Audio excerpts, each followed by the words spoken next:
자, 이 시간에는 이제 전 시간에 이제 말씀을 드리다가 시간이 다 돼서 말씀을 못 드렸는데, 예수님이 맨 처음에 고치신 환자가 문둥병자라고 그랬거든요. 근데 그걸 이제 좀 자세하게 뭐 예수님이 고치신 그 환자를 갖다 전부 다 얘기하려면은 책 몇 권을 써도 부족해요. 그래서 그 가장 중요한 거 그 몇 가지만 말씀드릴까 합니다. 근데 그 문둥병자를 만나서 이제 예수님이 그렇게 말씀하세요. 뭐냐면은 이렇게 돼 있거든요. 예수께서 산에서 내려오시니 수많은 무리가 따르니라. 한 문둥병 환자가 나와 절하며 이르되 주여 원하시면 저를 깨끗하게 하실 수 있나이다 하거늘 예수께서 손을 내밀어 그에게 대심에 이르시되 내가 원하노니 깨끗함을 받아라 하시니 즉시 그의 문둥병이 깨끗해진지라. 예수께서 이르시되 삼가 아무에게도 이르지 말고 다만 가서 제사장한테 네 몸을 보이고 모세가 명한 그 예물을 드려서 그들에게 입증해라. 이게 마태복음 8장 1절에서 4절에 나온 얘기예요. 5장 6장 7절은 예수님이 산상수훈이 수훈한 그 내용을 기록한 거고 8장 1절부터는 그 산에서 그 내려온 걸 기록한 거예요. 8장 1절부터 4절에 지금 이 얘기가 나온 거예요. 지금요. 맨 처음에 산상수훈을 마치 이렇게 내려오면서 만난 게 문둥병 환자라는 게 이제 입증이 됐는데, 그 환자를 고쳐놓고 뭐라고 하시냐면은 네 몸을 제사장한테 와서 보이고 모세가 명한 예물을 그들에게 이렇게 바쳐라 그런 얘기예요. 그래야만이 네가 나았다는 증거가 되느니라. 그렇게 말씀하세요. 그것도 그냥 넘겨서는 안 되는 거거든요. 자, 그러면 모세가 명한 예물, 그게 도대체 뭐고 그게 나하고 무슨 연관이 있는지, 지금 그 문둥병 고친 그 첫 번째로 고친 그 문둥병이 실제로 옛날에 2000년 전에 그 문둥병 환자 그걸 가르친 게 아닙니다, 여러분. 지금 나를 가르친 거예요. 내 살이 지금 썩고 있잖아요. 육이 썩고 있잖아요. 6육이. 그럼 나한테 하시는 말씀이에요, 바로. 그럼 나는 그 예물을 갖다가 모세한테 갖다 이제 드려야 돼요. 모세가 명한 예물이 있어요. 그걸 제자한테 가서 보이고 내가 나았다는 증거를 갖다가 삼아라. 예수님이 이렇게 명령을 하셨어요. 그럼 내가 그렇게 해야지. 그러면은 모세한테 그 하나님의 명한 이제 그걸 또 알아야 돼요. 그게 레위기에 잘 나와요. 그래서 레위기를 보면은 전부 다 이제 그 예물 드리는 거, 제사 드리는 거. 그러니까 이렇게 레위기를 보면 따분해요, 그냥요. 맨 제사 드리는 그런 얘기만 나오고 재미가 없어. 그러니까 레위기 같은 거는 아예 읽지 않고 그냥 넘기는 경우가 많아요. 근데 굉장히 중요한 겁니다. 예를 들자면은 레위기에 이런 얘기 했거든요. 하나님한테 바치는 깨끗할 정자, 정한 예물이 있고 더러운 예물이 있어요. 하나님한테는 더러운 건 드리면 안 돼요. 깨끗한 걸 드리라 그랬는데, 깨끗한 그 정한 예물, 깨끗한 예물의 기본적인 조건이 뭐냐 하면은 첫 번째 되새김질을 하는 거예요. 되새김질.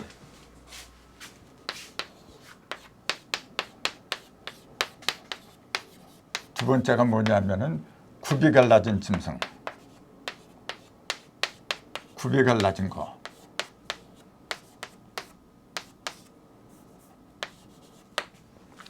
굽이 갈라진 거는 발 있잖아요, 발.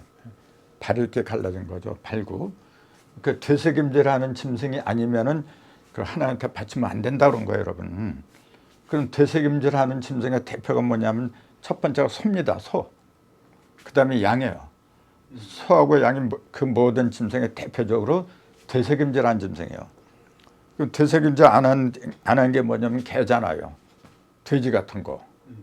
그건 되새김질 못 해요.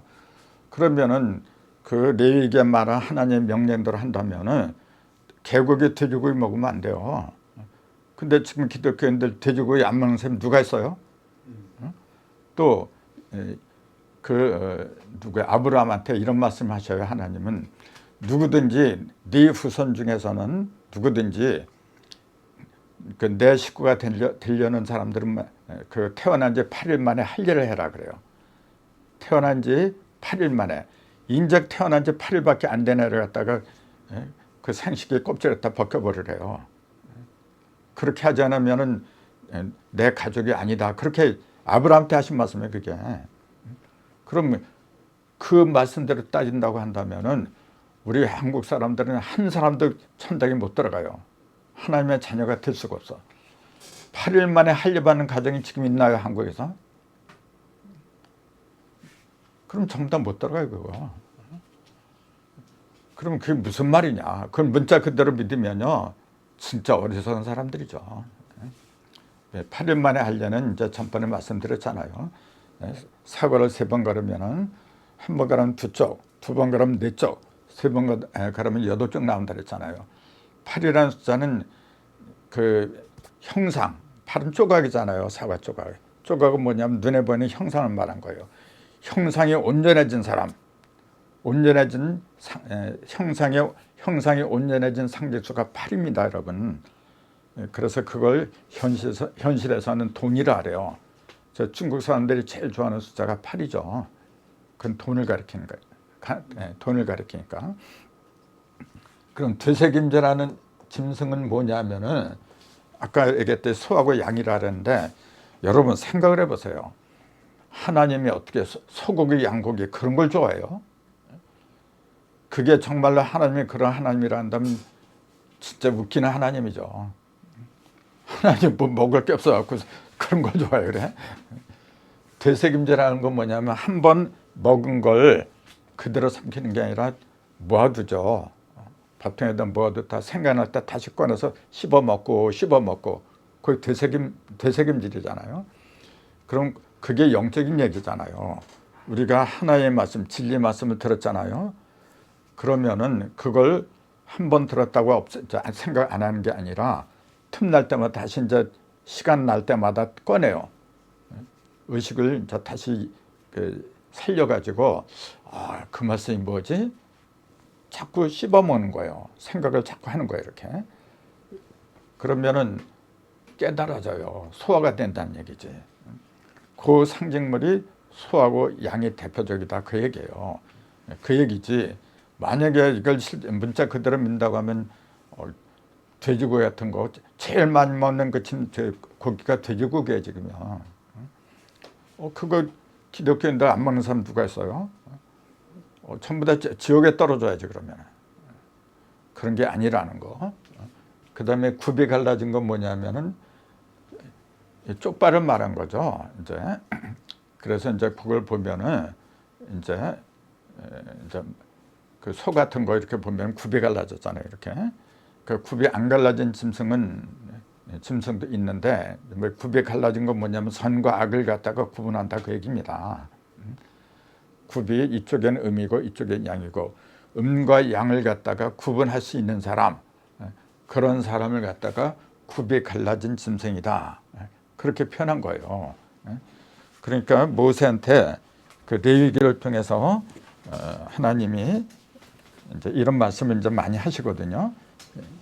내가 받는 제물은 이런 게 아니면 안 된다. 그렇게 말씀하셨는데 문둥병을 이제 낳잖아요. 그럼 문둥병이 그 바쳐야 될 그 제물, 그걸 갖다가 레위기에 모세로 하여금 쓰게 만들었어요.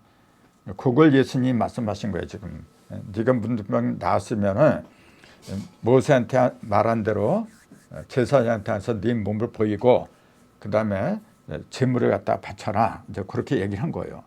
근데 그 레위기에 보면은 이렇게 돼 있어요. 나병 환자, 문둥병 환자가 정결하게 되는 날의 규례는 이러하니 곧 그 사람을 제사장한테 데려갈 것이요 제사장은 진영에서 나가서 진찰할지니 그 환자에게 있던 나병의 환부가 나았으면 제사장은 그 청결함을 받을 자를 위하여 명령하여 살아있는 정결한 새 2마리 그 다음에 백향목, 홍색실, 우슬초를 가져오게 하고 제사장은 또 명령하여 그 새 하나는 흐르는 물 위 질그릇 안에서 잡게 하고 다른 새는 산채로 가져다가 백향목과 홍색실과 우슬과 함께 가져다가 흐르는 물 위에서 잡은 새의 피를 찍어서 그 나병 환자의 정결함을 받을 자에게 일곱 번 뿌려서 깨끗하다고 해라. 이런 식으로 이제 얘기를 해요. 복잡해져. 이렇게 다 읽으면 복잡해져. 그래갖고 7번 이렇게 그 물을 갖다 뿌리고 그다음에 8일째 되는 날 그때 흠없는 어린 순양 2마리하고 1년 된 흠없는 어린 암양 1마리 뭐 그런 걸 갖다가 예물로 바쳐라. 그렇게 아주 복잡하게 써놨어요. 그러니까 이 의미를 모르고 읽으면요 골치가 아파요. 그러면 그 소록도에 가면은 우리나라 소록도에 가면 나병 환자 많잖아요. 거기에 예수 믿는 사람도 많아요 지금. 목사가 거기 상주하는 목사도 있어요 지금요. 그럼 거기서 나은 사람들 전부 다 이렇게 해야 되겠네.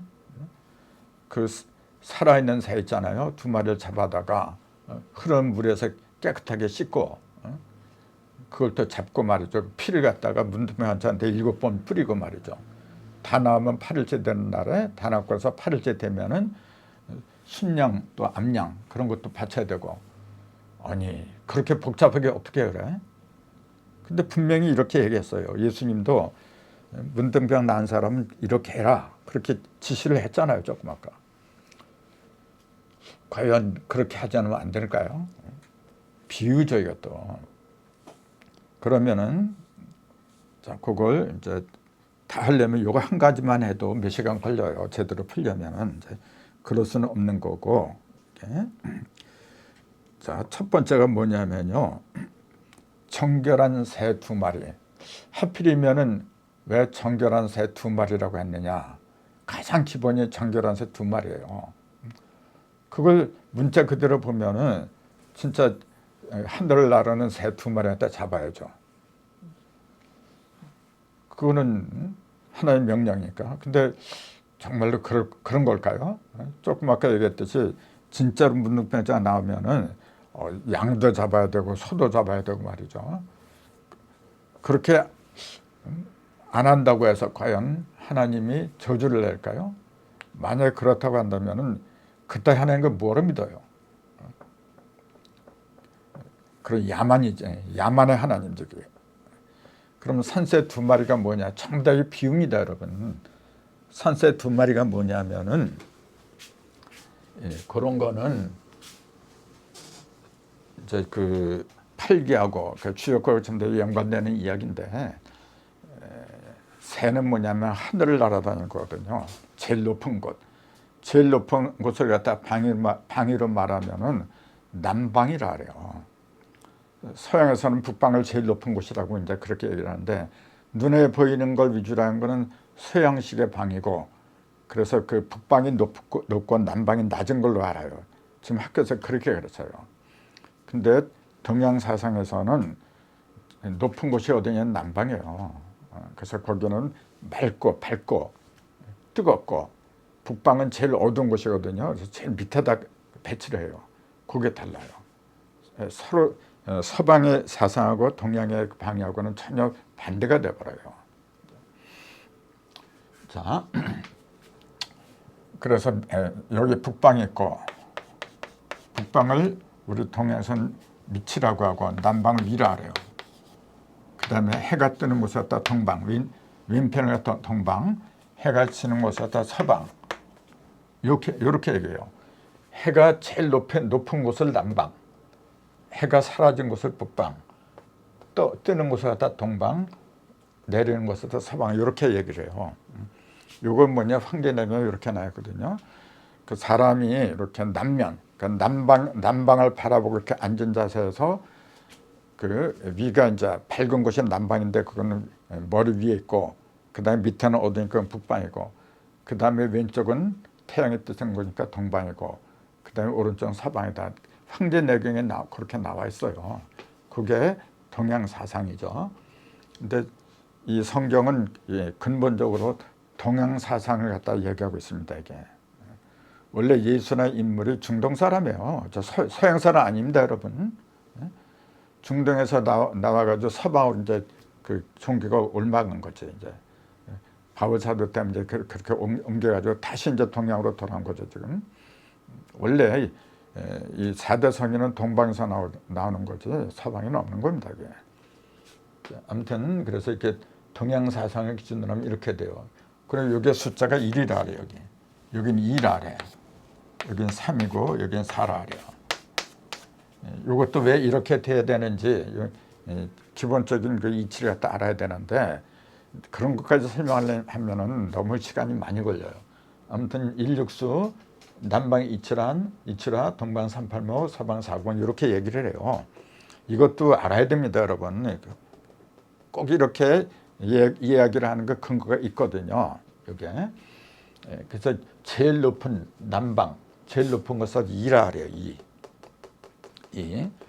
그래서 새 2마리라고 하는 게 뭐냐면은 새는 제일 높은 곳을 날아다니잖아요. 제일 높은 곳. 이게 여름이에요. 여름이고 여기는 가을이에요. 여기는 봄이고 이렇게 여기는 겨울이고 이렇게 얘기를 하는데 여기서 뭐냐 이렇게 가는 거예요. 여름에서 가을로 넘어가는 거거든. 그럼 이래서는 뭐냐면은 봄으로 넘어가는 거예요. 이게 1은 봄으로 넘어가는 거고 1은 3으로 가는 거고 2는 4로 가는 거예요. 이렇게.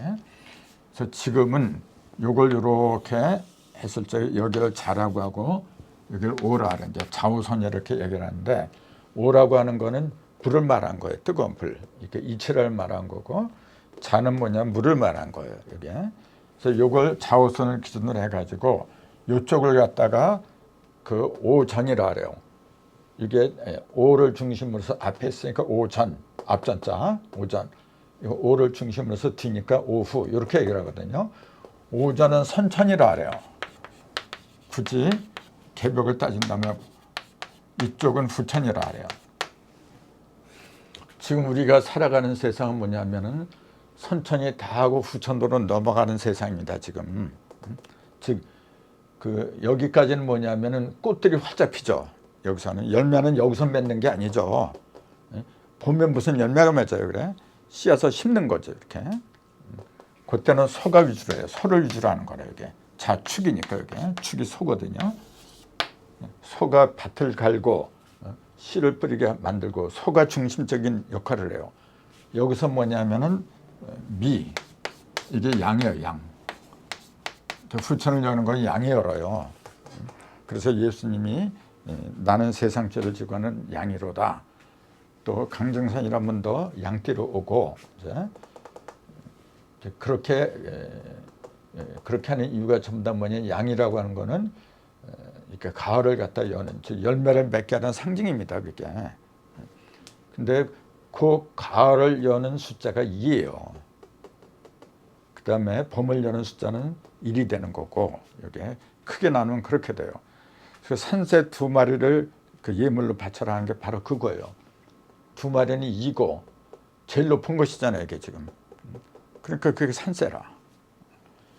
그래서 여기에서 제일 높은 곳에서 자기 몸을 갖다 예물로 바쳐라 그 얘기예요. 그 이게 뭐냐면은 제일 뜨거운 것이잖아요. 네가 뜨거운 불 속에서 익혀졌다는 잘 구워졌다는 증거를 갖다가 네 몸의 증거를 갖다 바쳐라 그런 얘기예요.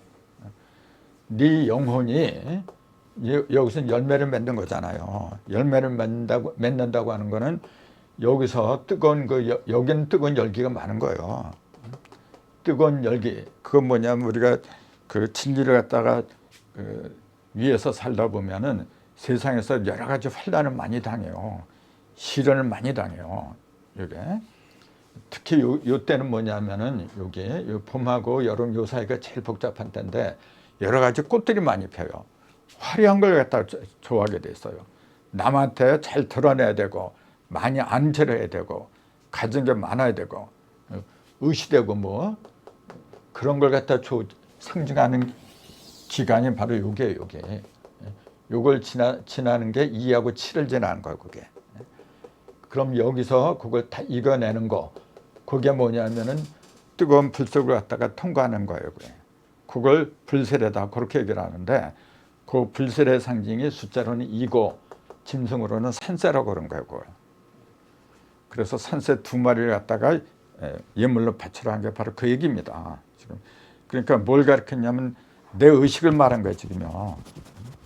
그 모든 시련과 환란을, 뜨거운 시련과 환란을 이겨내는 내 영적인 의식, 그걸 갖다가 산새 2마리라고 한 거죠. 그 다음에 그걸 이제 흐르는 물에서 그 새를 잡으라 했어요. 고인 물이 아니라 흐르는 물. 고인 물을 쓰면 안 되는 거죠. 고인 물은 뭐냐면은 물이 고이면은 썩어요. 그거는요. 항상 흘러야 돼요.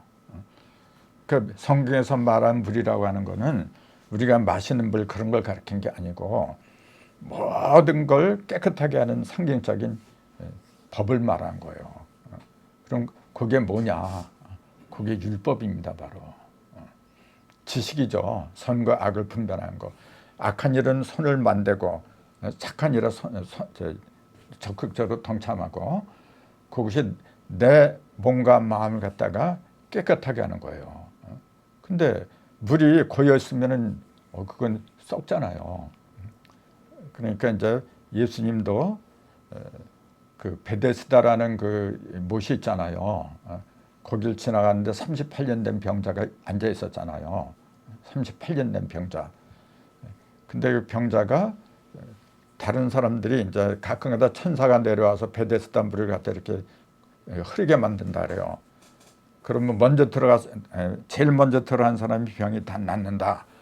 근데 이 38년 된 병자는 몸이 불편하다 보니까 먼저 못 들어가. 근데 예수님이 딱 맞추신 거예요. 뭘 원하느냐니까, 나는 딴 사람보다 몸이 불편해서 못 들어가니까 나를 병을 고쳐달라 이제 그래요. 그것 때 성경에 다 나오는 얘기예요. 다 똑같은 얘기입니다. 지금 흐르는 물, 베데스다 물이 흘릴 적에 그 속에 들어가야 돼요. 흐를 적에. 그래서 흐르는 물 위에서 새를 잡아라. 그 얘기하고 전부 다 연결된 얘기잖아요. 지금요.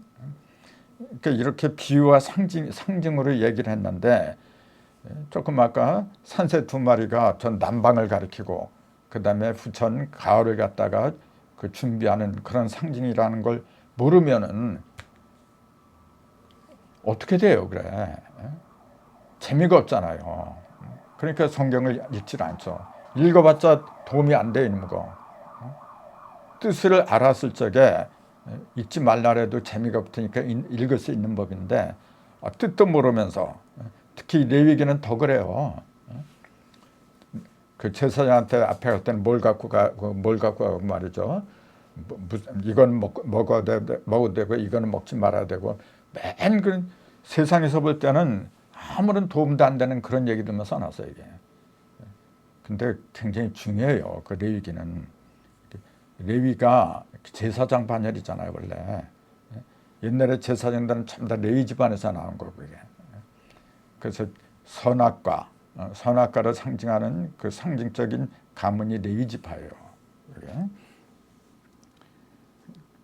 그러면서 이제 오른쪽 손가락으로 그 왼쪽에 기름을 찍어서 그 오른쪽 귓불에다 이렇게 발라주고, 그 오른쪽을 깨끗하게 하라고 그래요. 왼쪽을 얘기 안 해요. 예수님도, 부활한 예수님도 하늘에 올라가서 오른쪽에 앉았어요. 하나님 보좌 오른쪽에 앉아있다 그래요. 아니, 여러분 생각을 해보세요. 저 하늘에 무슨 의자 놓을 때가 있어요, 그래? 무슨 의자가 있어가지고 오른쪽에 앉아있고 말이죠. 그게 말이나 되는 얘기인가요? 영적인 비유죠. 그러면 그 오른쪽이라고 하는 그 이유가 뭐냐? 오른쪽은 조금 아까 얘기했듯이 여기를 말한 거예요. 여기 서방 가을을 말한 겁니다. 그 왼쪽은 태양이 뜨는 곳이고 오른쪽은 태양이 지는 곳이죠. 태양이 뜨는 거, 저 밝고 어두운 것만 따지면 동쪽이 위대한 거지. 서쪽은 어두운 명부라고 해가지고 옛날부터 안 좋은 곳으로 여겼어요. 근데 성경에서 뭐냐면 꼭 오른쪽에 앉아야 된대요.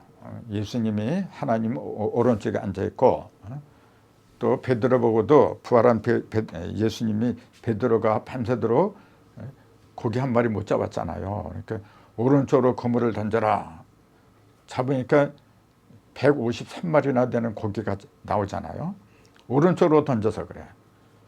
그럼 그런 거 보면은 아니 이게 왼쪽보다 태양이 뜨는 곳보다 태양이 지는 곳을 갖다가 더 위에 있다.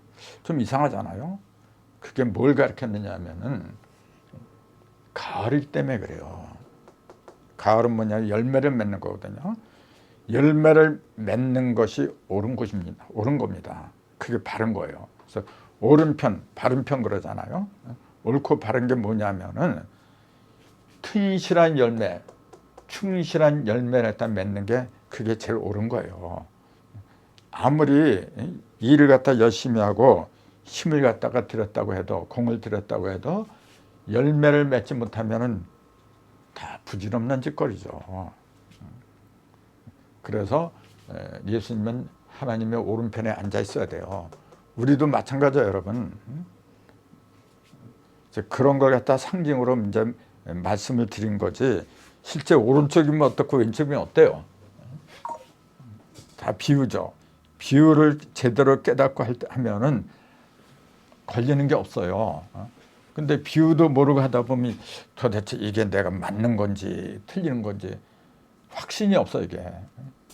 그러니까 왔다리 갔다리 맨날 혼선에 빠지죠, 이게. 그 다음에 이제 청결한 새 두 마리, 백향목, 홍색실.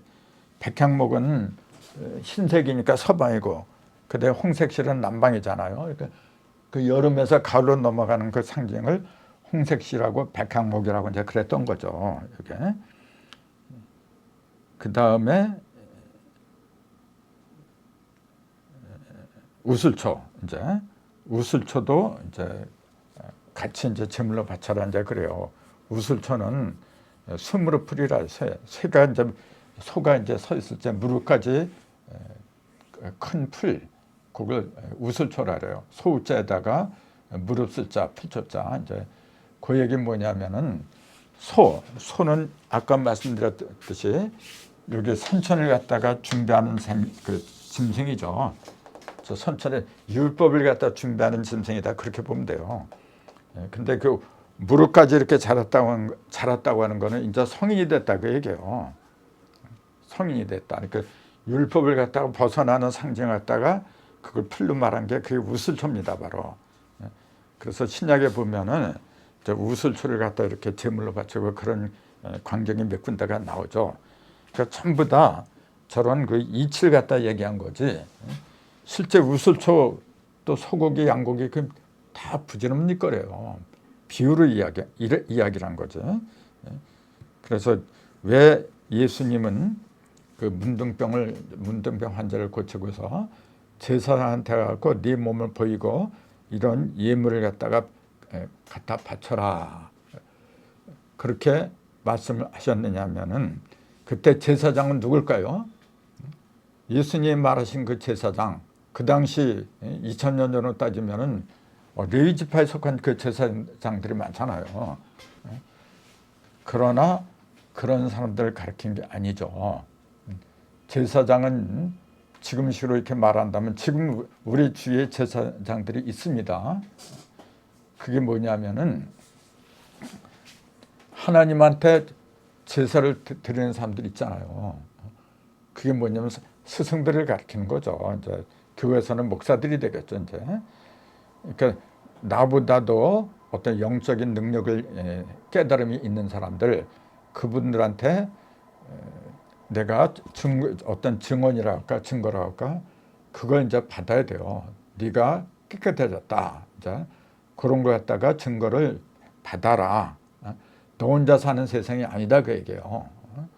그래서 더불어서 네가 이렇게 나았다는 것 갖다가 그 제사장으로 하여금 인정하게 하면은, 네가 과거에 문둥병이 들었던 걸 알았던 사람들이 네가 문둥병에서 깨끗했다 그런 걸 제사장이 또 선전할 거고, 그럼 세상에서 문둥병을 낫게 하는 그런 방법을 여러 사람이 알게 된다, 그런 얘기예요. 그래서 제사장한테 와서 네 몸을 보여라 그랬던 거죠. 아무튼 예수님은 이런 능력 있잖아요. 치병, 병을 고치는 능력을 자신뿐만이 아니고 12 제자한테도 이제 그 전수를 해줍니다. 이제 그것은 조금 쉬었다 다음 시간에 하기로 하고, 자, 이번 시간에 이걸로 마치도록 하겠습니다.